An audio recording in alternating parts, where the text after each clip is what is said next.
तो आइए सेट का ये पार्ट 2 है ना। पहले पार्ट में हम 25 तक सॉल्यूशन कर लिए हैं। अगर वीडियो आप नहीं देखे हैं तो पार्ट 1 इसका देख लीजिए।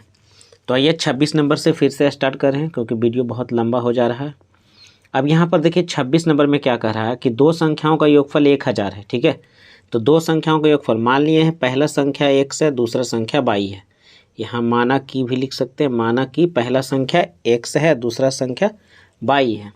तो दोनों का जब हम जोड़ देंगे ना तो ये प्राप्त हमको हो जाता है 1000।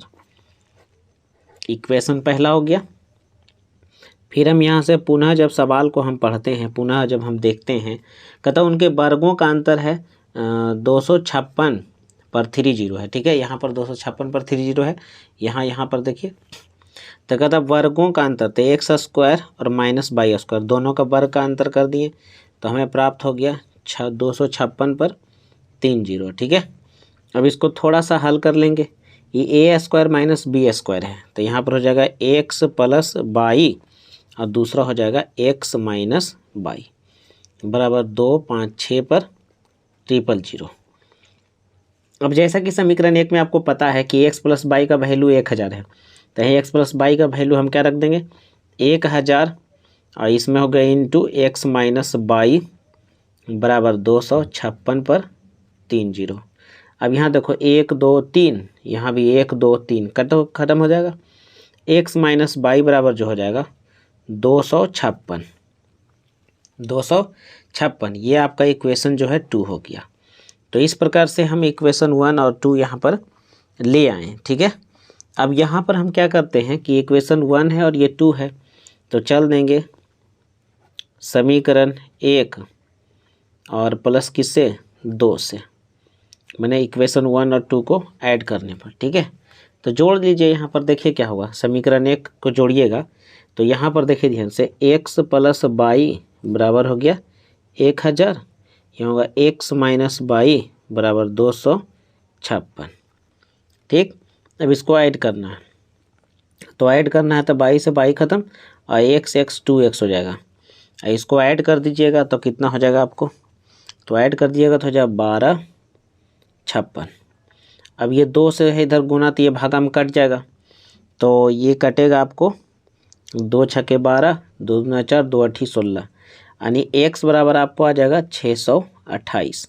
ये आपका x बराबर आ गया। ठीक है, ये x बराबर आप निकाल लिए हैं, तो हम यहीं पर सॉल्व कर देते हैं, उधर नहीं जाएंगे। ठीक है, तो आइए यहीं पर हम इसको सॉल्व कर लेते हैं। अब x का मान जो है वो समीकरण 1 में रख देंगे।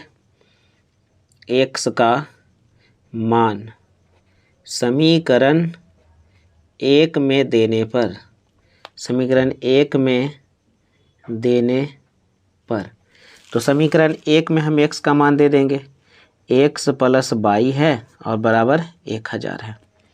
अब यहाँ पर देखिए इसका मान हम दे रहे हैं, x का मान 628 है तो यहाँ रख देंगे 628 और प्लस हो गया y बराबर 1000।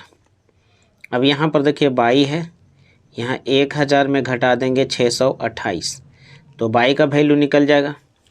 तो y का वैल्यू जो निकल जाएगा 372 आ जाएगा, है ना। 8 2 10, 7 2 9 1 10, 6 3 9 1 10, y बराबर 372।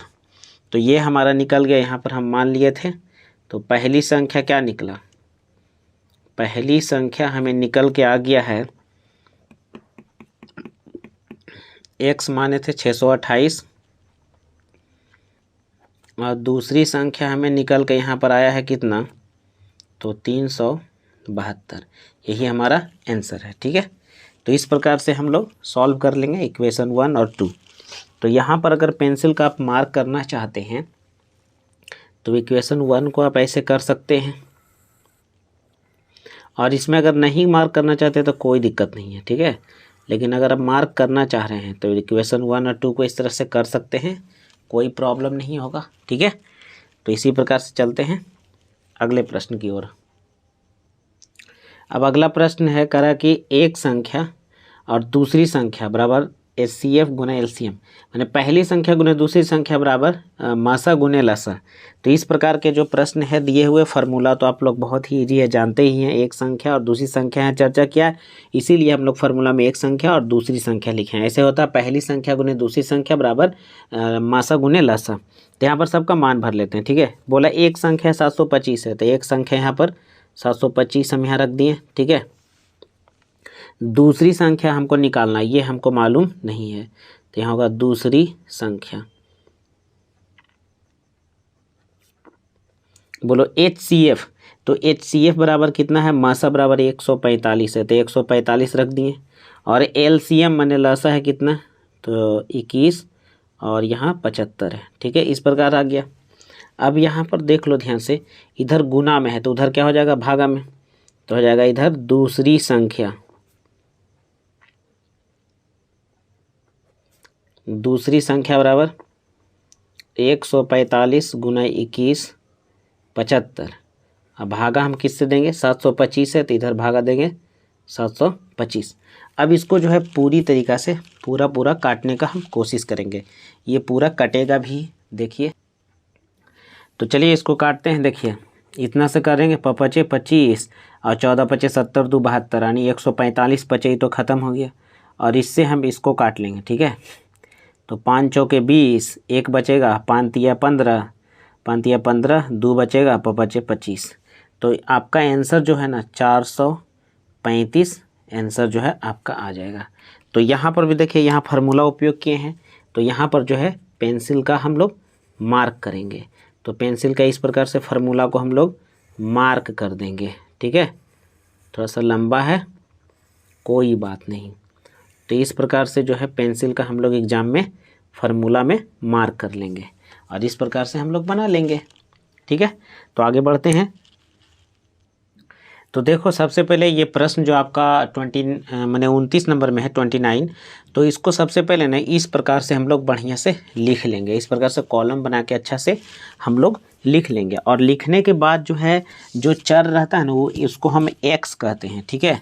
उसको हम लोग x कहते हैं और जो बारंबारता उसको फ्रीक्वेंसी f कहेंगे, ठीक है। तो सबसे पहले f(x) माने f और x दोनों मल्टीपल करना है।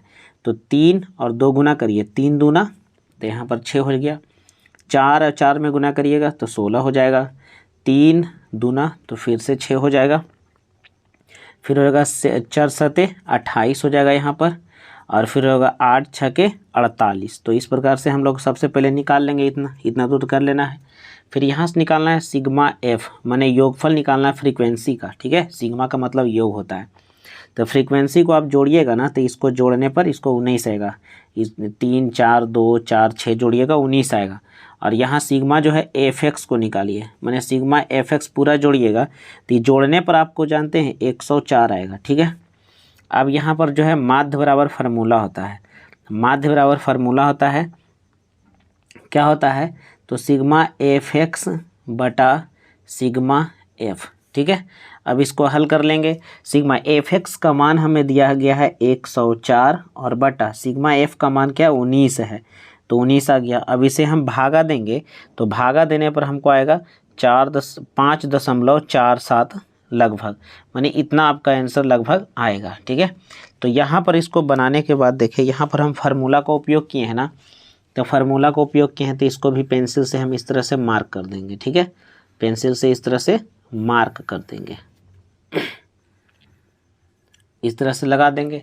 अब ये इस प्रकार से हम बना लेंगे और नंबर हमें मिल जाएगा, ठीक है। तो अगले प्रश्न की ओर चलते हैं। अब देखो 30 नंबर में बहुत ही हल्का प्रश्न है। कर 2 पासे का कुल परिणाम संख्या कितना है 36। तो कह रहा ना कि 2 आपके पास लूडो का जो है पासा है। अब उसको आप जब फेंकते हैं तो शीर्ष पर है ना जो समान अंक आना चाहिए, मैंने 1, एक पर 1 आया तो दूसरा पर भी 1 आना चाहिए, एक पर 2 आया तो दूसरा पर भी 2 आना चाहिए। जैसे लूडो खेलते हैं तो ऊपर में जो अंक आता है ना वही बोल रहा है। तो ये ऐसा जो अंक आ सकता है समान, उसकी संख्या कितना है 6 है। और 2 लूडो में यानी 2 पासा में जो टोटल जो परिणाम आ सकता है वो 36 है। तो ये इसका फार्मूला होता है, जो निकालने का है उसकी संख्या ऊपर, जो निकालने का रहा समान अंक उसकी संख्या कितना है 6 है, तो 6 को रखेंगे ऊपर और टोटल संख्या कितना हो जाएगा नीचे। काटिए, 6 छके 36, यानी आपका आंसर 1/6। यही हमारा लाना था, यही आपका आंसर है। अब जो है 31 नंबर से दीर्घ उत्तरीय प्रश्न का सेशन स्टार्ट हो गया। ठीक है, दीर्घ उत्तरीय प्रश्न है, यहाँ से जो भी प्रश्न होगा वो 5 अंक के होंगे। ठीक है, तो इसमें से हम क्या करना है, गोले का आयतन, तो गोला का आयतन कह रहा है ना कि वो मिट्टी का मॉडल हम बनाए थे इस तरह से, शंकु जैसा ऐसे ऐसे ढेरी जैसा सजा दिए थे। तो एक बच्चा आया, उसको गोल ऐसे ऐसे थाप के उसको गोल बना दिया। तो बताइए, जब आकृति में परिवर्तन होता है ना, तो इसमें क्या होता है कि वॉल्यूम आपस में बराबर रहता है, वॉल्यूम में कोई परिवर्तन नहीं होता है।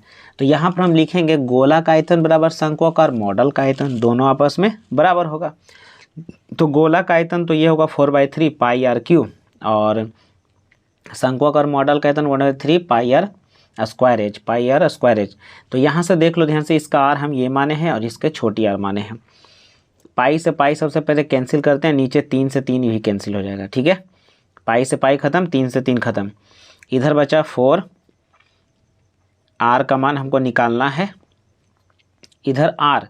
तो प्रश्न में देखो इधर क्या है कि आर बराबर जो है 3 सेंटीमीटर दिया, तो 3 का स्क्वायर हो गया, और एच बराबर जो दिया है वो 12 है, तो 12 हुआ। अब यहाँ 4 से कटेगा ही, 4 तिया 12। अब इधर गौर से देखो, आर का इधर हो गया क्यू, इधर हो गया क्या, इधर 2 है, 2 एक इधर बचा, तो इधर 3 का क्यू कह सकते हैं। तो आप कह सकते हैं ना, इधर देखिए पावर बराबर है तो बेस भी आपस में क्या होगा, बराबर होगा, यानी आर बराबर कितना हो जाएगा, तो इसका होगा 3 सेंटीमीटर आंसर। समझे, अगर यहाँ पर पावर बराबर है तो बेस भी बराबर, तो बेस में आर है, यहाँ बेस में 3 है, तो इसका आंसर जो होगा 3 सेंटीमीटर। सोच ले कितना छोटा सा हिसाब 5 नंबर में दिया, आप ही बताइए, इतना छोटा हिसाब 5 नंबर का होता है, कितना ईजी था। क्लियर है। चलिए देखिए अगला प्रश्न जो आपका दिया गया है वो कह रहा है क्या कि एक खिलौना है, ठीक है, जिसके ऊपर में एक शंकु है, नीचे अर्धगोला है। कह रहा ऊपर का जो मैंने कि तिर्जिया जो इसकी है 7 सेंटीमीटर है, और पूरा इसका हाइट जो है 16 है, तो नीचे इसका तिर्जिया 7 है, तो ऊपर में 16, मैंने 16 में 7 घटाएंगे तो कितना बचेगा, नीचे 7 हो गया तो ऊपर कितना होगा, यहाँ पर 6 नहीं होगा, 9 यहाँ पर बचेगा 9, तो यहाँ पर 6 की जगह पर ना 9 लिखेंगे। ठीक है, और नीचे तिर्जिया जो होगा 7 सेंटीमीटर है। ठीक है, तो क्योंकि 9 और 7 कितना होता है, 16 होता है। तो अब यहाँ पर एक त्रिभुज जैसा आकृति जो बन रहा है उसमें देखिए एल का मान हमको नहीं पता है, तो यहाँ से हम क्या करेंगे कि शंक्वाकार भाग का तिरछी ऊंचाई पहले निकाल लेंगे,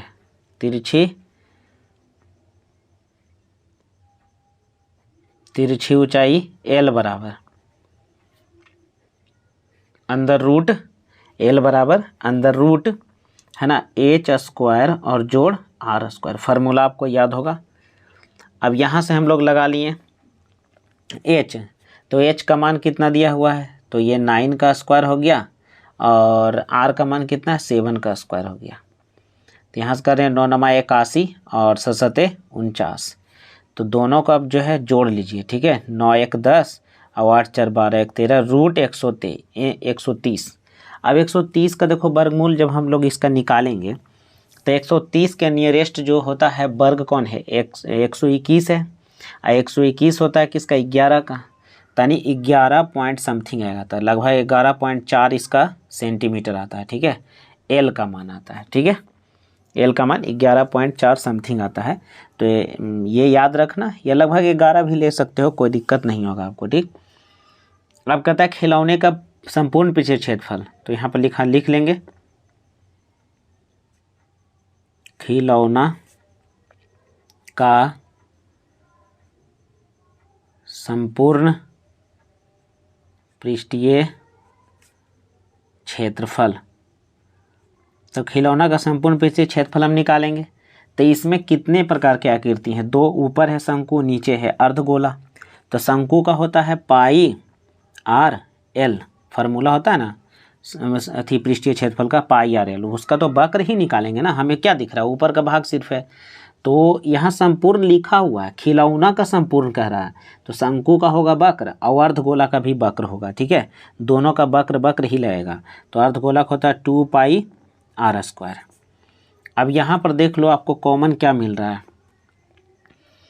यहाँ कॉमन निकाल के आप हल कर लो। यहाँ पर मिल रहा है पाई और आर कॉमन मिल रहा है, तो इसमें क्या बचेगा, एल बच जाएगा यहाँ पर, और यहाँ पर पाई आर निकल गया तो यहाँ पर बचेगा 2 और इसके अंदर आर बच जाएगा। ठीक है, अब यहाँ देखो पाई का मान होता है 22/7 और आर का वैल्यू कितना है, यहाँ पर देख लो आर का वैल्यू 7 है, तो 7 ही यहाँ पर हो गया, ब्रैकेट शुरू। एल का मान आप कितना लाए थे, तो 11.4 और प्लस यहाँ पर 2 और यहाँ आर का मान कितना है, तो 7 है। यहाँ इस प्रकार से हम भर दिए यहाँ पर। अब 7 से 7 ख़त्म हो गया, अब हमारे पास आ गया 22। ठीक है, अब यहाँ गुना कर दो, गुना कर देगा तो यहाँ पर कितना होगा, 7 दूना 14, तो 14 और 11 जोड़ दो, 4 1 5 और 1 1 2 यानी हो जाएगा 25.4 हो जाएगा। माने इसको करेगा ना 7 दूना 14 और 11.4 जोड़िएगा तो कितना होगा 25.4। अब दोनों को जब गुना कर दीजिएगा तो गुना करने पर आएगा 5 और 8.8 आएगा। तो इतना जो है सेंटीमीटर स्क्वायर होगा। क्षेत्रफल निकाल रहे हैं, ये हमारा आंसर है। ये 5 नंबर का सवाल था। इसको जो है अगर समझ में आपको नहीं आ रहा तो फिर से इसको आप पीछे करके देख सकते हैं। ठीक है, तो चलिए अगले प्रश्न की ओर चलते हैं। तो 33 नंबर प्रश्न देखो ध्यान से, इसको ग्राफीय विधि द्वारा हल करना है। ठीक है, अब ग्राफीय विधि द्वारा हल करना है तो थोड़ा सा ध्यान तो देना पड़ेगा इसमें बढ़िया से। तो इसमें आ जाओ, गौर से तुम देखना। ठीक है, एकदम गलत नहीं होने वाला है। ठीक, तो पहला समीकरण तो आपको इस प्रकार से दे दिया, x + 3y = 6 दे दिया। ठीक है, दूसरा प्रश्न है 2x - 4y = 12 है। तो यह इसमें कॉमन मिल रहा है ना, 2 2 कॉमन मिला तो 2 कॉमन ले लिए, तो यहाँ x बचा और यहाँ पर क्या बचा, तो सिर्फ 2y बचा। 2 दूना 4 होता है, 2 बचा और 2 से इसको हम काटेंगे तो 6 आ जाएगा।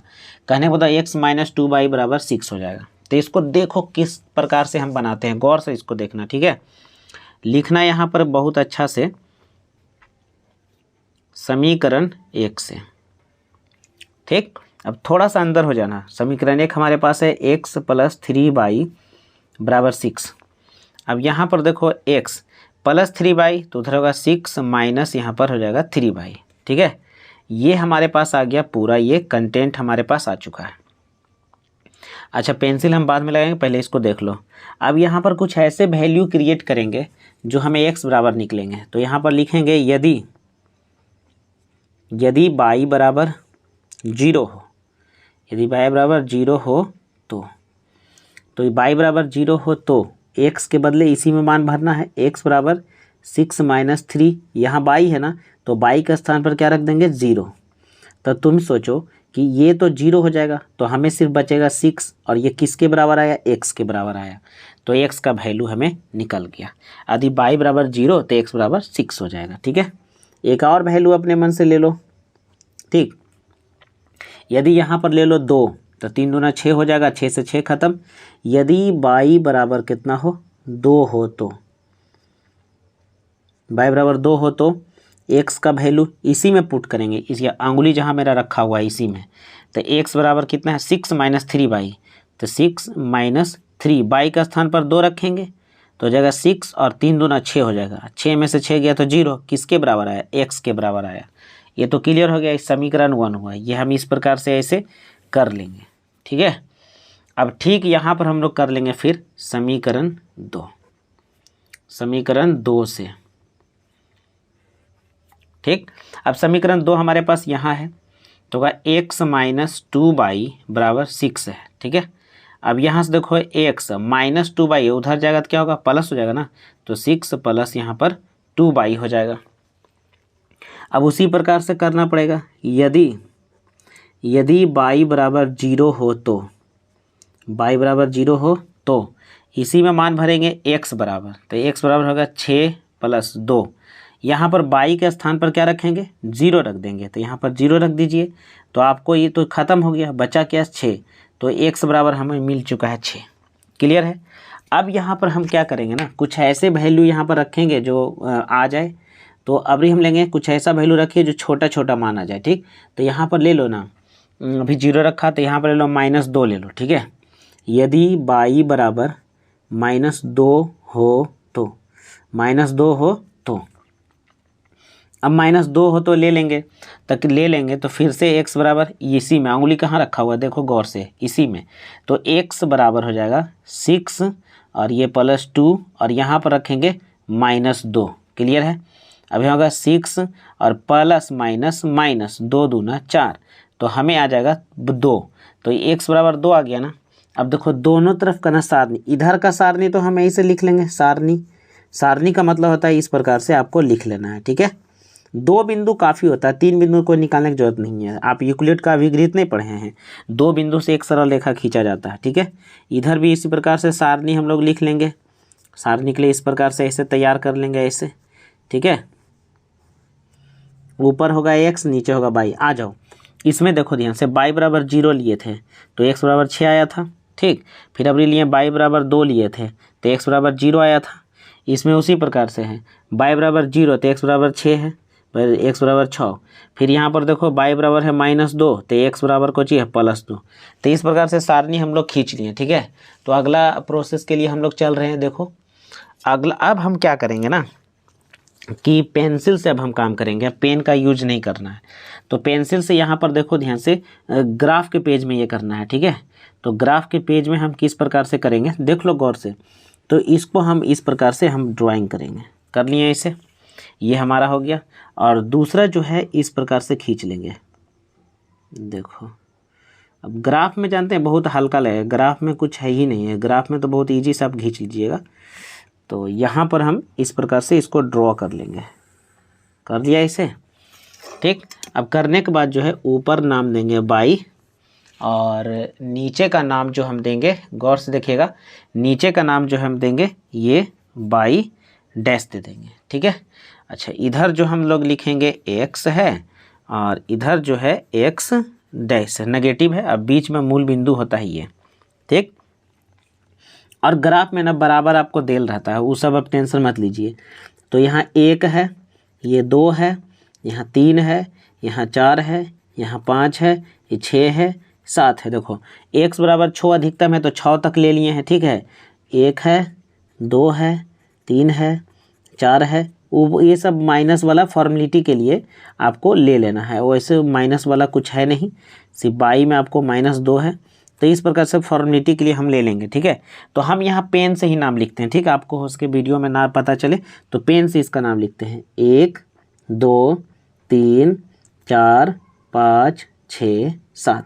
इसका लिखेंगे -1 -2, ये -3 -4, यहाँ होगा -1 -2 -3। यहाँ पर भी आप उसी प्रकार से लिख लेंगे, 1 2 3 यहाँ 4 लिख लिया इस प्रकार से। तो इस प्रकार से सबसे पहले लिख लेंगे, इधर प्लस इधर माइनस, ऊपर प्लस नीचे माइनस। ठीक है, और यहाँ पर एक बात जो है, यहाँ ऊपर में हम लिखेंगे जो आपका ग्राफ का जो पैमाना है ना, वो इसके बीच में 10 छोटा घर होता है। तो यहाँ पर हम लिख लेंगे 10, ग्राफ के पेज पर ही लिखना है, ऊपर में को नाम लिखिएगा, 10 छोटा घर बराबर, 10 छोटा घर बराबर 1 इकाई आप लिए हैं, समझे, 1 इकाई। और इसको जो है इस प्रकार से ब्रैकेट से घेर लीजिएगा। ये ग्राफ का आपका पैमाना सूचित करता है कि आप ग्राफ का पैमाना यानी माप क्या है आपका।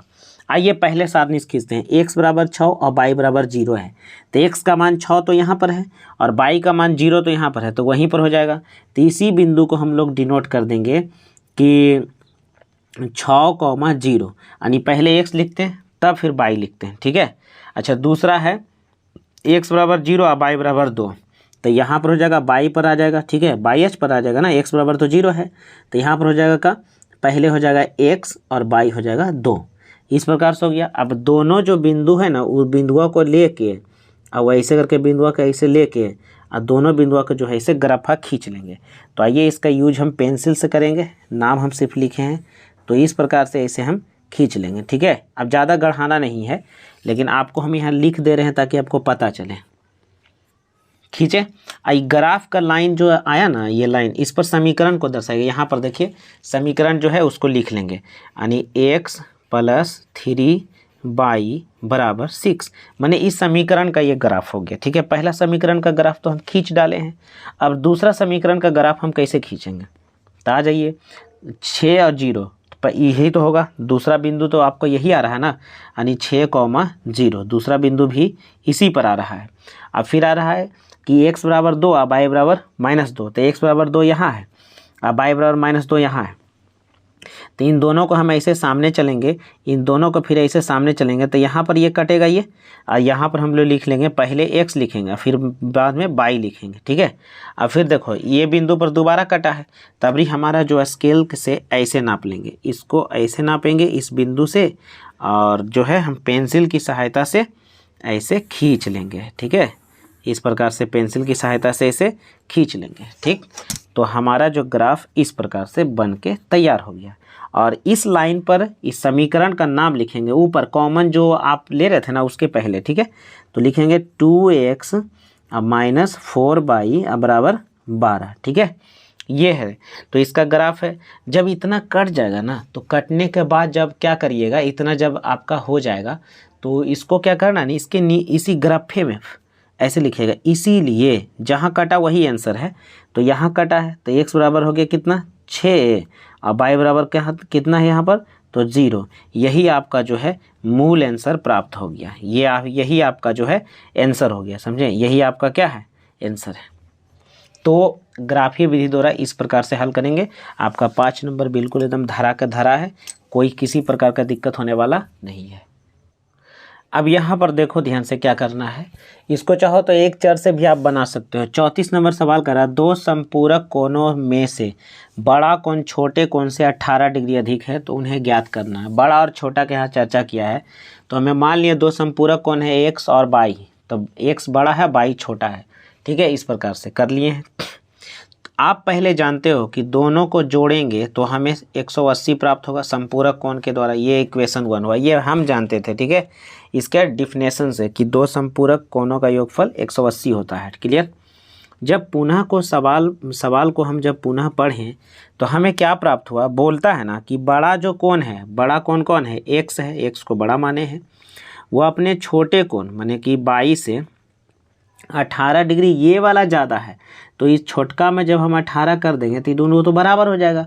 इसको कह देंगे समीकरण दूसरा, माने बड़ा कोण छोटका कोण से 18 ज़्यादा, तो ये 18 ज़्यादा है ना, तो y भी 18 अपने में जोड़ लेगा तो इसके बराबर हो जाएगा। अब यहाँ से इसको जब हम हल करेंगे तो यहाँ पर देख लीजिए अब क्या करेंगे, समीकरण 2 का मान, समीकरण 2 का मान समीकरण 1 में देने पर, 1 में देने पर, समीकरण 2 का मान समीकरण 1 में देने पर, तो समीकरण देखिए x का वैल्यू इतना है, इसमें पुट कर देंगे, तो देखिए x प्लस है y बराबर है 180।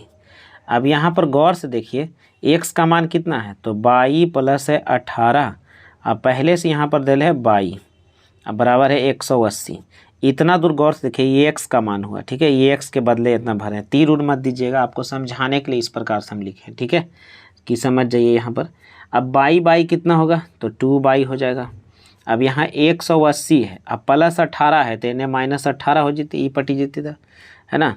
अब यहाँ पर देख लीजिए 2y बराबर 180 में जो है 18 को हम माइनस कर देंगे, तो 180 में 18 घटाएंगे तो बचेगा मेरे पास कितना, तो 162 बच जाएगा, 8 2 10, 8 6 1 7 1 8 हो जाएगा ना 162। और 2 से इसको काटिएगा, 2 8 16, 81 बार में ख़त्म कहानी, यानी y बराबर जो हो गया आपका 81 डिग्री हो गया। तो एगो तो आंसर आपका आ गया। अब क्या करिएगा कि y का मान समीकरण इसमें 2 में पुट कर दीजिए, बहुत अच्छा रहेगा, समीकरण 2 में देने पर, तो समीकरण 2 में देने पर y का मान समीकरण 2 में रख दीजिए आप यहाँ पर, यहाँ तो हो जाएगा x बराबर y प्लस 18। अब यहाँ देखिए y है ना, y का स्थान पर क्या रखेंगे 81 और जोड़ 18, तो ये कितना होगा 8 1 9 हो जाएगा, 8 1 9 99 डिग्री हो जाएगा, ठीक है। तो यहाँ पर हमको दो समपूरक कोण निकल गया ना, तो लास्ट में हम यहाँ लिख देंगे कि पहला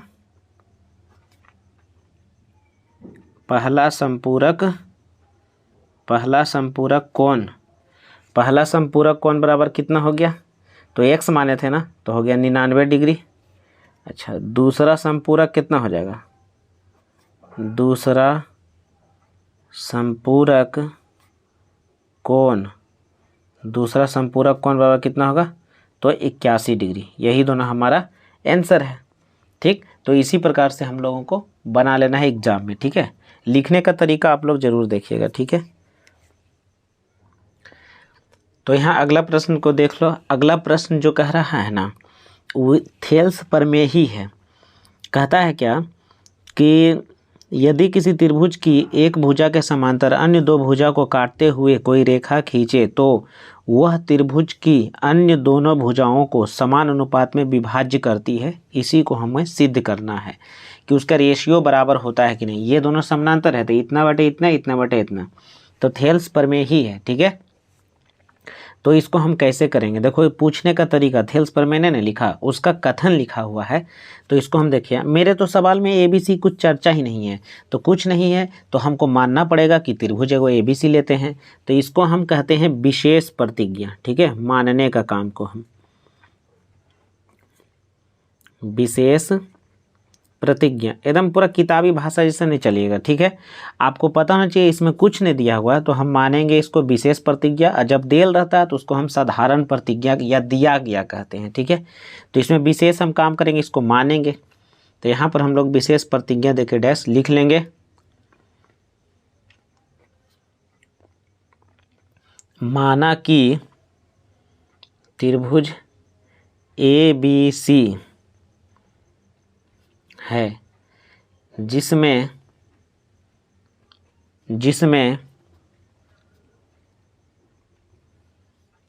BC समांतर DE है, DE है,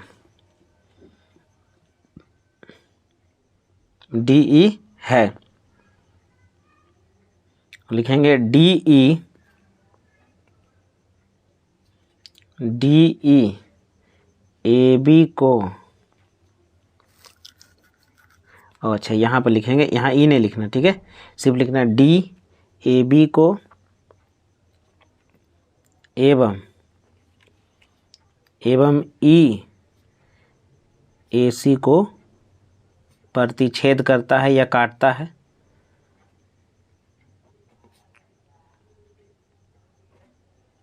इसका कहने का अर्थ हुआ कि AB पर D है और AC पर E है। क्लियर है, तो विशेष प्रतिज्ञा हो गया। अब विशेष प्रतिज्ञा के बाद आता है क्या कि आपको सिद्ध क्या करना है। तो यहाँ पर हमको सिद्ध करना है क्या, तो हमें इसमें साबित करना है कि AD बटे BD बराबर AE बटे AC, यही हमरा साबित करना है। ठीक है, अब यहाँ पर देख लो, थोड़ा सा रचना इसमें करना पड़ेगा। रचना कहो या इसको बनावट कहो, बात क्या है, बराबर है। रचना करना क्या पड़ेगा कि इसमें आपको रचना है कि आपको जो है यहाँ लिखना पड़ेगा।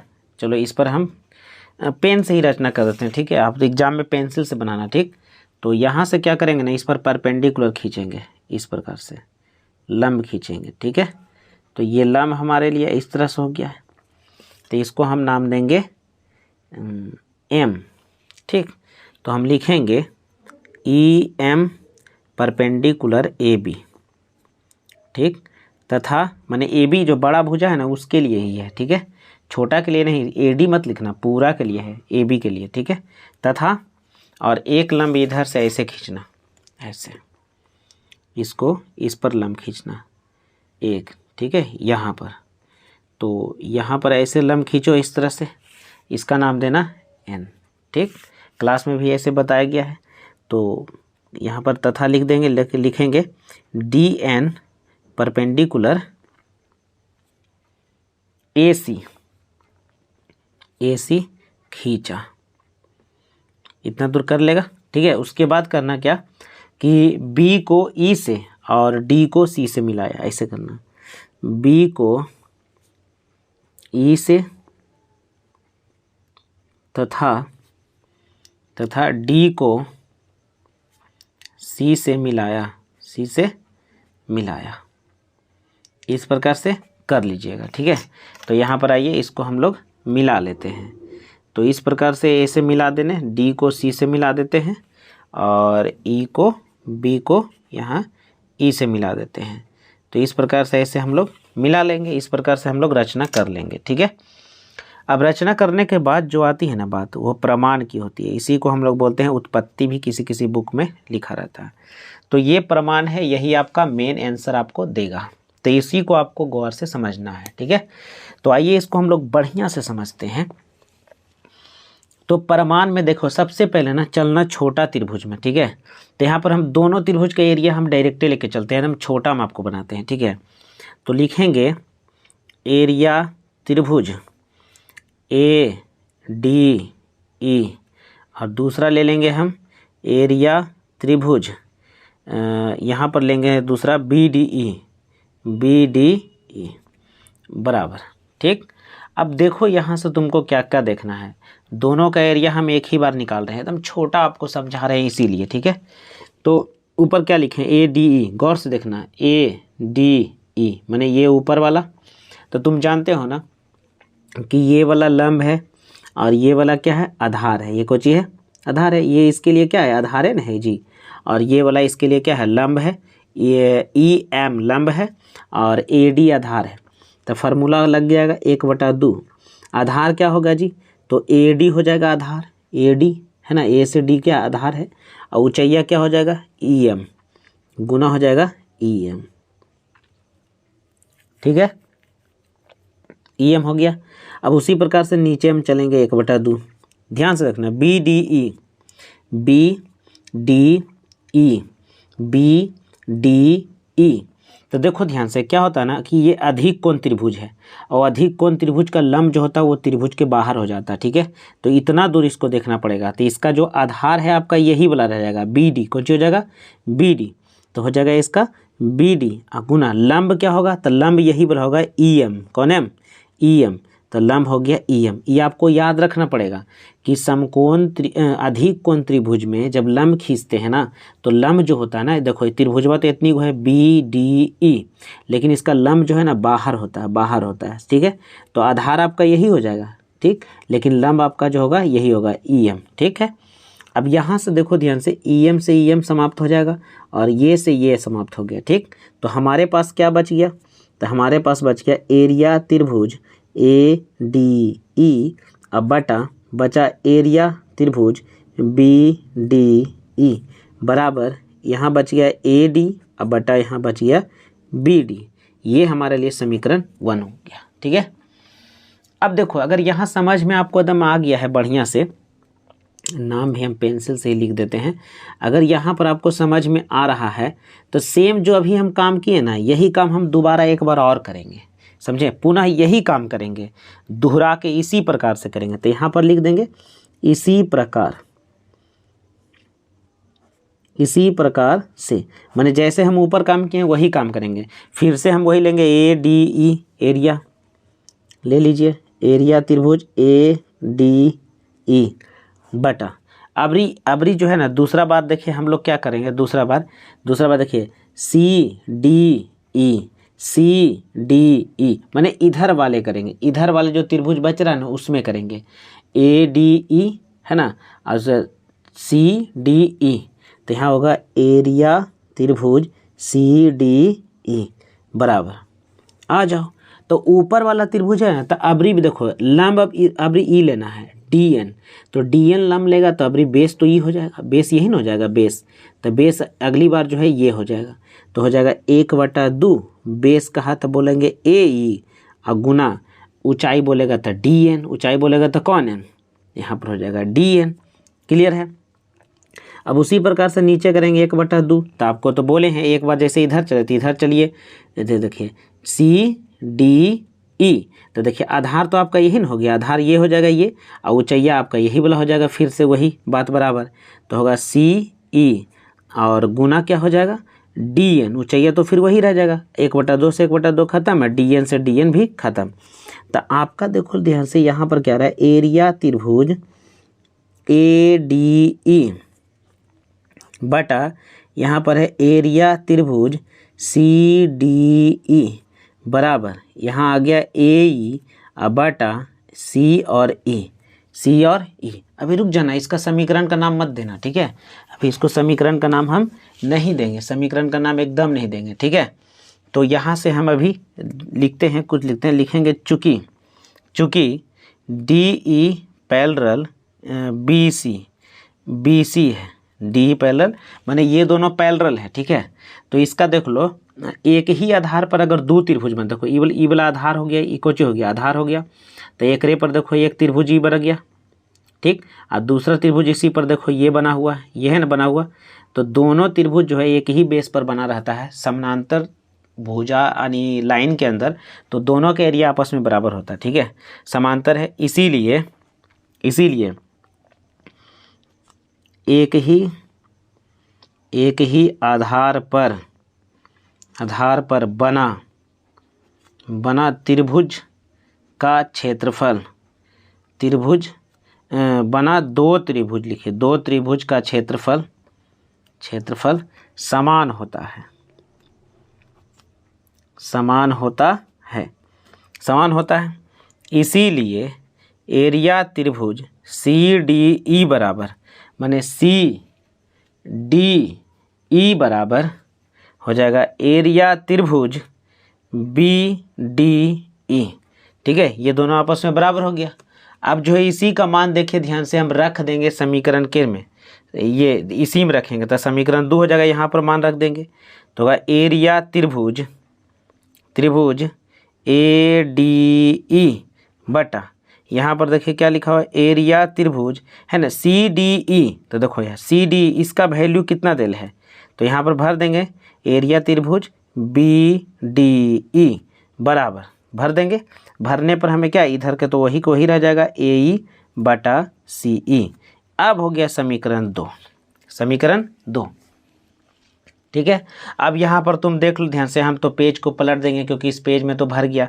अब समीकरण देखो, एल एच एस यहाँ पर है और एल एच एस यहाँ पर है, दोनों आपस में क्या है, तो बराबर है। दोनों आपस में क्या है, बराबर। तो आर एच एस भी आपस में होगा ना बराबर, आर एच एस भी आपस में क्या हो जाएगा, बराबर हो जाएगा। तो यहाँ पर हम लोग चल देंगे कि समीकरण 1 एंड 2 से, समीकरण 1 एंड 2 से, तो यहाँ पर हो जाएगा, यहाँ पर क्या होगा, तो हो जाएगा ए डी बटा यहाँ पर हो जाएगा बी डी, पहला समीकरण का आर एच एस है। और दूसरा का क्या था, ए ई, अब बटा क्या था यहाँ पर सी और ई, यही हमको लाना था P R O V D. ये थेल्स थ्योरम इस प्रकार से सिद्ध हो गया, ठीक है। तो एक बार इसको बढ़िया से देख लीजिएगा क्योंकि ये परीक्षा में बहुत आता है। तो 36 नंबर में देखो इस प्रकार से दो त्रिभुज दिया हुआ है, एडी इसका माध्यिका है और पीएम भी इसका माध्यिका है। तो सिद्ध करना कि दोनों समरूप है, ठीक है। तो इसमें हमको दिया गया है, तो दिया गया है या इसको हम साधारण प्रतिज्ञा या तो दिया गया हम लिखेंगे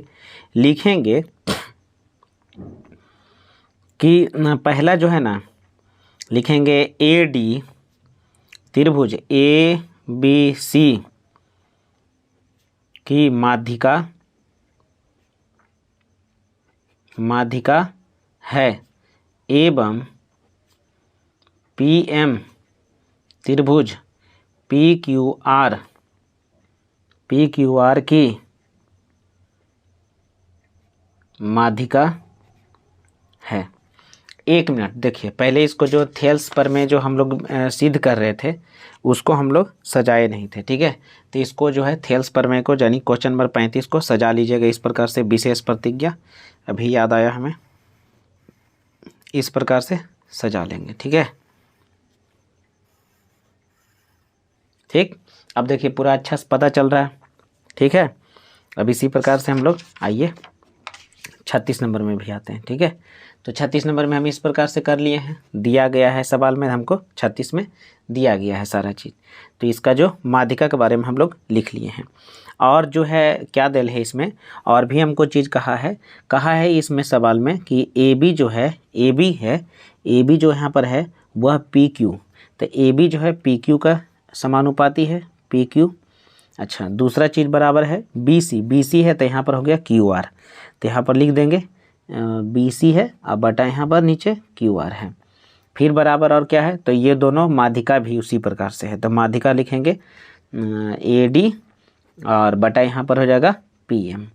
इस प्रकार से हमको इतना सवाल में दिया गया है। अच्छा, सिद्ध क्या करना है?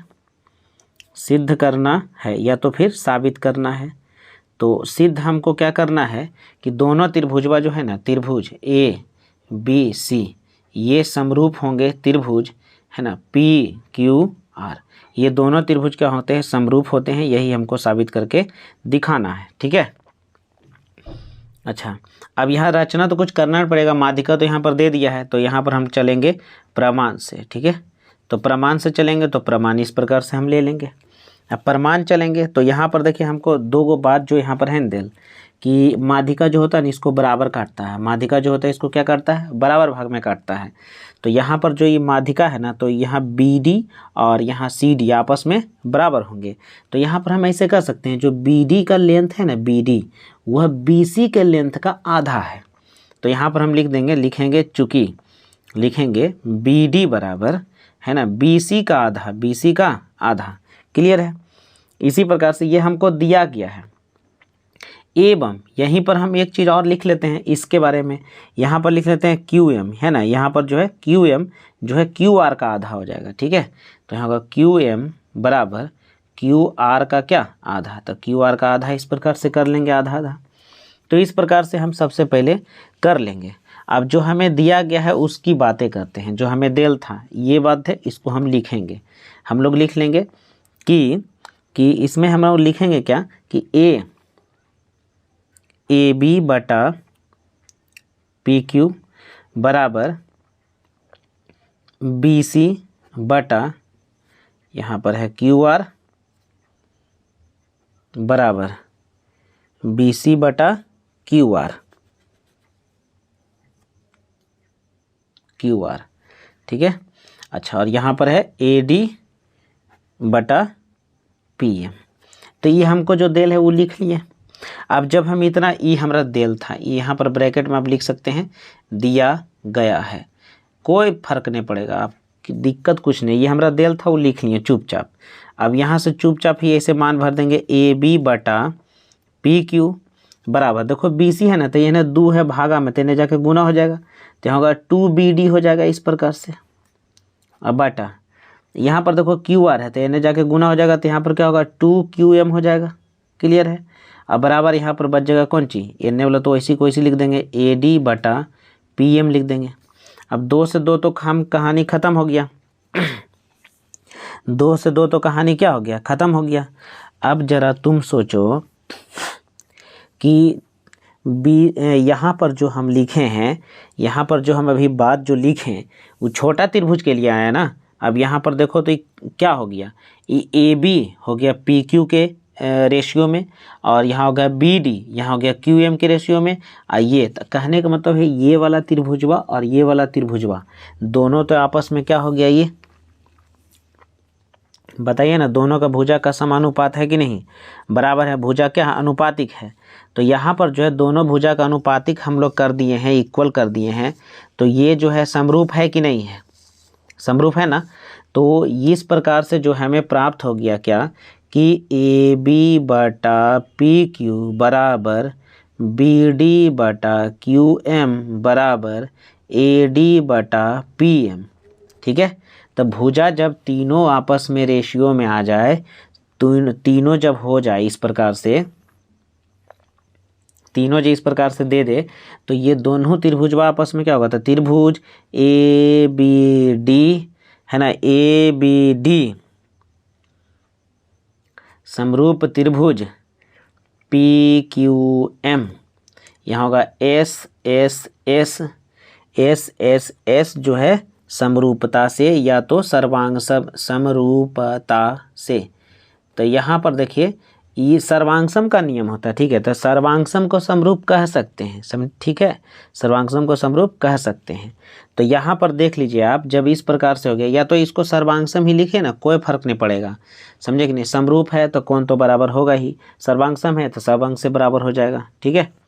तो ये इसको समरूप भी आप कर दीजिएगा तो उससे कोई दिक्कत नहीं है। ऐसे SS जो होता है वो समरूप सर्वांग समता ही होता है, ठीक है। तो यहाँ समरूप हम लिख दिए हैं तो कोई दिक्कत नहीं। तो जब सब एंगल से समरूप है ये है तो एंगलबो तो बराबर होगा। तो यहाँ पर देख लो ये कोण बी और कोण क्यू होगा आपस में बराबर हो जाएगा ना।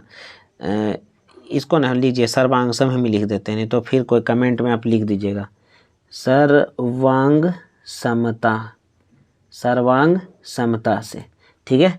तब सर्वांग सम जब होइएगा तब बी और क्यू भी आपस में बराबर है, तो कोण बी बराबर कोण क्यू, एग्जाम में दोनों में से कोई एक ही चीज़ लिखना, ठीक है। तो कोण आपका ये बराबर हो गया, ठीक। अब देखो दोनों त्रिभुज बस समरूप अब कैसे है, गौर से देखना। अब हम डायरेक्टली लिख देंगे, तब दोनों त्रिभुज हम देखो ए बी जो था ना वो पी क्यू के था इक्वल में अनुपात में, और बी सी जो था वो क्यू आर के था, ठीक है। तो एस ए एस हो गया ना। तो यहाँ पर हम लिख सकते हैं ना कि त्रिभुज ए बी सी समरूप त्रिभुज, त्रिभुज किसके, पी क्यू आर, ये हो जाएगा एस ए एस समरूपता से, समरूपता से पी आर ओ भी डी। देखो यहाँ पर नीचे जगह नहीं था इसीलिए हम एक लाइन छोड़ दिए हैं। अब जब देखो कोण बी और कोण क्यू बराबर हो गया ना, तो तुमको पहले दिल था ना ये वाला भुजा तो ये भुजा, नीचे बी सी दिल था तो बी सी क्यू आर था। अब एस, अब बीच में एंगिलवा भी हम बराबर कर लिए, अब फिर से एस दिल था, तो एस ए एस से क्या है दोनों समरूप है। इस प्रकार हम लोग बना लेंगे, ठीक है। अगला प्रश्न की ओर चलते हैं। अब देखो कितना मज़ेदार प्रश्न पूछा त्रिकोणमिति से, ठीक है। इसमें कह रहा है ना कि कॉसेक स्क्वायर ए बराबर 1 प्लस कॉट स्क्वायर को लागू करके हमको लेना है, ठीक है। तो इसका फार्मूला हमको लागू करना है, अन्यथा जो है नंबर हमको नहीं देगा एग्जाम में, ठीक है। तो आइए ना इसको हम लागू कैसे करेंगे। अच्छा एक चीज़ तो हम यहाँ पर भूल ही गए, यहाँ जो है अभी हम लोग जो साबित कर रहे थे तो इसको ज़रा सा थोड़ा सा फिर से देखिए हम सजाने के लिए भूल गए थे। इसको आप पेंसिल से इसे मार्क कर दीजिएगा, सिद्ध करना भी इसे कर दीजिएगा मार्क, प्रमाण को भी इस प्रकार से मार्क कर दीजिएगा, ठीक है। तब जाके आपका देखिए कितना खूबसूरत लगता है, ठीक है। तो इसको ज़रूर करिएगा इस प्रकार से। चलें अगला 37 नंबर में देखिएगा। तो 37 नंबर त्रिकोणमिति का सवाल है और इसमें कंडीशन दे दिया है कंडीशन क्या कि कॉसेक स्क्वायर ए बराबर 1 प्लस कॉट स्क्वायर हमको लगाना है, और ये फार्मूला का उपयोग हमको करना ही पड़ेगा इसमें। तो इसमें हम देखो कैसे लाएंगे। तो कॉसेक स्क्वायर ए है तो हम क्या करेंगे ना कि लिखेंगे अंश तथा हर में, अंश तथा हर में हम क्या करते हैं साइन ए से भाग देंगे, साइन ए से भाग देने पर, भाग देने पर तो ऊपर नीचे दोनों में हम भागा दे देंगे। तो चलिए आइए ना देखिए बीच में इसे पहले लाइन को कर लीजिए, भागा दीजिए। तो ऊपर में हो गया कॉस ए, भागा देंगे हम यहाँ से साइन ए, माइनस यहाँ पर हो गया साइन ए, अब भागा देंगे हम किससे तो साइन ए से, अब फिर प्लस हो गया 1 और नीचे हो गया का, तो ये हो जाएगा का साइन ए, भागा दे दिए। नीचे में उसी प्रकार से तीनों में बारी बारी से देंगे, तो जगह कॉस ए, अब बटा नीचे क्या होगा साइन ए, फिर यहाँ पर प्लस हो जाएगा नीचे, यहाँ पर होगा साइन ए, और फिर भागा हो जाएगा यहाँ पर साइन ए, फिर यहाँ माइनस हो जाएगा 1 बटा साइन ए, 1 बटा साइन ए। ये बटा का लाइन जो है ना थोड़ा सा बड़ा रखिएगा, ठीक है। अब पता चल रहा है कि ऊपर नीचे देखिए इसे भागा पड़ा हुआ, देखिए गौर से, ठीक है। भागा दे दिए इस प्रकार से। अब भागा देने के बाद देखिए आपके पास क्या बचता है, तो हमारे पास देखिए कुछ इस प्रकार के शब्द आ जाएंगे। ये कॉस बटा साइन जो हो गया ना इसको हम बोलेंगे कॉट ए, अब माइनस ये तो जय हिंद हो ये जाएगा, ये -1 बचेगा, और यहाँ पर प्लस 1 बटा साइन को हम लोग कहते हैं कौसेक, कौसेक है, ठीक है। ठीक, अब यहाँ पर देख लीजिए ध्यान से, यहाँ पर क्या आएगा तो नीचे हमको आ जाएगा ये भी आ जाएगा कॉट ए, और यहाँ पर आ जाएगा प्लस, ये जय हिंद हो गया, यहाँ पर 1 हो गया, और माइनस यहाँ पर क्या होगा कौसेक, कौसेक 1। अब यहाँ पर देख लो ध्यान से, फार्मूला को उपयोग करना है, याद रहे ये भी बात हमको दिमाग में रखना है कि 1 प्लस कॉट स्क्वायर का यूज करना है, ठीक है। तो यहाँ इस प्रकार से जब हमें आ जाता है तो इसको हम क्या करेंगे ना कि ज़रा सा इसको हम सजा लेंगे थोड़ा सा, ठीक है। तो आइए इसको क्या करें कौसेक को इधर ले आते हैं, लिखेंगे कॉट ए, आप प्लस लिखेंगे कौशिक ए, एक है जो एजा लिख देवे, ठीक है। अब नीचे बटा इसे कर देंगे। अब इसको भी उसी प्रकार से ले आइए, यहाँ पर होगा कॉट ए, अब माइनस हो जाएगा कौन चीज, कौशिक ए, अब प्लस एक है जो यहाँ पर लिख दीजिए, ठीक है। ऐसे सरिया दीजिए। अब सरियाने पर ना ऊपर में खाली मान भरिएगा, नीचे को कुछ नहीं करिएगा, नीचे अपने से झंडा फहर जाएगा। तो ऊपर देखिए ध्यान से कॉट ए, और यहाँ पर प्लस हो गया कौन ची, कौशिक, यहाँ हो गया कौशिक ई सी, कौशिक ए हो गया, ठीक है। अब कौशिक ए हो ही गया है। अब एजा पर कर दीजिएगा माइनस, इसको ऐसे कर दीजिएगा, ठीक, एकदम एक साथ।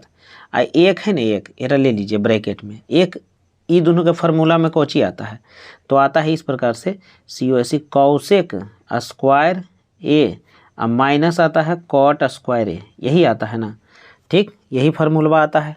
तो ये हम यहाँ पर लगा देंगे, ठीक है। तो देखिए इसका उपयोग हम कर लिए ना, एने देखिए माइनस था प्लस था तो एने माइनस हो जाएगा, तो इस फार्मूला का उपयोग हम कर लिए। और नीचे हमरा दिल के कॉट ए, अब माइनस दिल के कौशिक ए, अब प्लस यहाँ पर 1, इसको रह दीजिएगा, ठीक। अब ऊपर में आ जाइए, देखिए यहाँ पर देखिए क्या है, इसको चुपचाप वैसे लिखते जाइए, कॉट ए आइए, अब प्लस हो जाएगा कौशिक ए, यहाँ पर माइनस बीच में दे दीजिए। यहाँ पर देखिए ए प्लस बी एक बार होगा, यानी होगा COSEC cosec A plus cot A, एक बार माइनस हो जाएगा कौशिक ए, और माइनस हो जाएगा कॉट ए, ठीक है ना। ये देखिए ना यहाँ ए स्क्वायर और माइनस बी स्क्वायर, तो एक बार जोड़ एक बार घटाओ में लिख लिया इस प्रकार से। और नीचे वाला वैसे रहने दीजिए, वो अपने से हम आपको बोले ना फहरिएगा, आज गणतंत्र दिवस है ये है। अब यहाँ पर देखिए कौशिक ए और प्लस 1, अब बराबर देखिए ऐसे कर लीजिए, ऐसे कर दीजिए। अब देखो ये भी और ये दोनों तो सेम ही मिल रहा है, दोनों में कॉमन है, उठा लेते हैं क्या, तो उठा लेंगे तो यहाँ पर हो जाएगा अच्छा कौशिक लिख दिए, कोई दिक्कत नहीं है, कौशिक ए और प्लस हो जाएगा कॉट ए। प्लस में रहता है तो कोई प्रॉब्लम नहीं होता है, तो दोनों आगे पीछे किसी को कोई दिक्कत नहीं, दोनों सेम है, दोनों को कॉमन ले लिए, तो यहाँ पर कुछ नहीं बचा। यहाँ पर हमको सिर्फ और सिर्फ क्या बचा है, तो 1 बचा है, ठीक है। सिर्फ और सिर्फ हमें क्या बचा, 1 बचा है। और यहाँ पर देख लो माइनस है, और ये बचेगा, तो यहाँ पर एक लाइन छोटा कर रहे हैं, ठीक है, ध्यान से देखो, ये माइनस है ना, ये दोनों तेरा में जेते तो चिन्ह बदलेगा, तो कॉटवा हो जाएगा प्लस में, तो लिख देंगे का कॉट हो जाएगा कॉट ए प्लस में, और कौशिक जो हो जाएगा ना माइनस में हो जाएगा। तो इस तरह से कौशिक हो गया क्या, माइनस ए, और नीचे चुपचाप लिख लो कॉट ए और माइनस क्या लिखो, कौशिक ए और प्लस 1, ठीक है। तो यहाँ पर देख लो ध्यान से, हो गया ना काम। अब दोनों तो सेम मिल रहा, कॉट है प्लस में, कौशिक है माइनस में, 1 भी प्लस में। जय हिंद जय सिया राम, खत्म। अब ऊपर देखो बच गया कौन चीज़, तो बचा क्या, कौशिक ए प्लस कॉट ए, यही हमको लाना था ना, बराबर आ गया का RHS PROVD। तो इस प्रकार से देखो बनाएंगे तो नंबर हमें कोई काटेगा नहीं, ठीक है। हम फार्मूला का उपयोग हम कर चुके हैं यहाँ पर। तो यहाँ पर हम कैसे लिखें, यहाँ ब्रैकेट में आप देना चाहें तो दे सकते हैं, कि हम यहाँ पर लिखे हैं COSEC कौशिक स्क्वायर ए माइनस कॉट स्क्वायर ए बराबर 1 लिए हैं, ठीक है। तो ब्रैकेट में यहाँ पर दे सकते हैं, और कुछ नहीं, बाकी सेम था, एकदम हल्का फार्मूला लगा, और ये देखिए अच्छा से बन गया। 37 नंबर पूरा ख़त्म हो गया, ठीक है। तो आइए 38 नंबर की ओर पहुँचते हैं। तो अगला प्रश्न जो है और भी आसान है, एकदम बहुत ही इजी सवाल दिया है, ठीक है। तो इसको भी एकदम पूरा धड़ल्ले से एकदम बढ़िया से बना लेंगे हम लोग। यहाँ पर लिख लेंगे, सबसे पहले यहाँ पर लिखना माना कि मीनार की ऊंचाई, माना कि मीनार की ऊंचाई, तो मीनार की ऊंचाई हम यहाँ पर AB माने हैं, तो ABA बराबर हम लोग इसको क्या करते हैं ना, कि माना कि मीनार की ऊंचाई x ले लेते हैं, तो ये हो गया हमारा x, ठीक है। मीनार की हाइट x है, ठीक है। और तथा मीनार के पाद से दूरी BC है, यानी मीनार के पैर से जो दूरी है ना वो BC है, ठीक है, BC को दूरी है। अब यहाँ पर देख लो ध्यान से क्या करेंगे कि यहाँ से हम चित्रानुसार या प्रश्न के अनुसार भी चल सकते हैं, कोई दिक्कत नहीं है, ठीक है। तो यहाँ प्रश्न से आप लिख सकते हैं या तो चित्र के अनुसार लिख सकते हैं, ठीक है। तो यहाँ पर हम लोग चलेंगे त्रिभुज ABC में। तो ABC में देखो ध्यान से, तुमको लंब दिल है, आधार दिल है और थीटा दिल है। तो लंब और आधार किस में होता है? tan थीटा में। तो यहाँ पर हम चलेंगे tan 30 डिग्री बराबर। तो लंब हो गया क्या? AB, और आधार क्या हो गया? तो BC हो गया। तो यहाँ पर हो गया BC। अब यहाँ पर देखो tan 30 का वैल्यू होता है कितना? तो होता है 1/√3, और AB का मान हमरा नहीं पता है, AB का मान हमरा नहीं पता है, यह तो x है, एकरे मान हमरा ज्ञात करना है, ठीक है। और BC का मान हमरा दिल के 40। अब अगर क्रॉस गुना कर दीजिएगा ना तो 40 जो है यहाँ पर चलाएगा, तो हो जाएगा 40/√3। तो इसी को हल करिए, 40/√3 परमेकरण कर दीजिए, तो √3 ऊपर और √3 नीचे हो जाएगा। अब इसको गुना कर दिएगा तो हो जाएगा 40√3 और बटा नीचे 3 हो जाएगा, ठीक है। तो आपसे अगर नहीं बन रहा है एग्जाम में तो यहाँ तक आप छोड़ सकते हैं, कोई दिक्कत नहीं, लेकिन थोड़ा सॉल्यूशन अगर करने आता है तो पूरा कर ही डालिएगा, ठीक है, यानी पूरा हल कर ही दीजिएगा। तो यहाँ होगा 40 हो गया, और गुना करिएगा 1.732 से, और भागा दीजिएगा 3 से। तो गुना करने पर देखिए आपको कितना आता है, गुना करिए, एगो 0 रख दीजिए, 4 से करिए, 4 दूनी 8, ठीक है, कोई कैरी नहीं, 4 दूनी 8, फिर 4 तिया 12, हाथ में 1 बचा, फिर होगा 7 चौका 28, 1 29, हाथ में 2 बचा, यहाँ 4 और 2 6, और भागा हमको देना है 3 से, ठीक है। और दशमलव 3 अंक के बाद 1 2 3 अंक के बाद यहाँ पर दशमलव हो जाएगा, ठीक है। अब दशमलव हो जाएगा, अब इसको भागा दीजिएगा, तो भागा देने पर आपको आएगा 23.09 मीटर। यानी आप लास्ट में एक बात जरूर लिख दीजिएगा कि इसीलिए मीनार की ऊंचाई बराबर 23.09 मीटर आंसर, ये आपका आंसर हो गया। तो इस प्रकार से टोटल जो है मतलब कि एक मॉडल पेपर का पूरा सॉल्यूशन कर दिए हैं, 2 वीडियो में गया है, ठीक है। तो 2 वीडियो में गया तो उससे कोई दिक्कत नहीं है, पेशेंस रख के थोड़ा सा वीडियो को स्पीड करके आप देख लीजिए, ठीक है। तो इसी प्रकार से अगला सेट जो है हम बहुत जल्द ही लाएंगे, सेट लगाएंगे क्लास में उसके बाद।